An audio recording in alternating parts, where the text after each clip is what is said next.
Once upon a time, there was a kind little princess. She lived in a big, shiny castle with her mother and father, the king and queen. They loved her very much and gave her anything she wanted. Many princes came to visit her and asked, "Do you want to come and play?" But the princess always said, "No, thank you." She liked staying in her tall tower room at the top of the castle. The stairs were very twisty, and grown-ups could not climb them. Her room had big windows, and she could see the whole kingdom from up there. Every day, the sun came into her room, and the princess sat by the window and sewed with a needle and thread. She made pictures of faraway places and magical animals.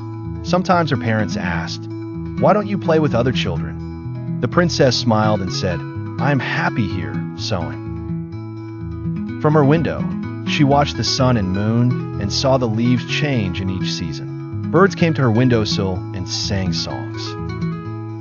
One day, while she was sewing, a pigeon flew in. He flew around her 3 times and sat on her chair. "Oh, you are a pretty bird," said the princess. She gently touched his soft, gray feathers. Then the pigeon spoke. "Can you bring me a bowl of milk tomorrow?" he asked. The princess was surprised, but she said, "Yes, I will." The next day, she went up the twisty stairs, holding a bowl of milk carefully. The pigeon came again, sat beside the bowl, and drank the milk. When he finished, something magical happened. His feathers opened like a shirt, and a young boy came out. The princess smiled. The boy smiled back. From that day on, they became best friends. They told stories, laughed, and watched the birds together.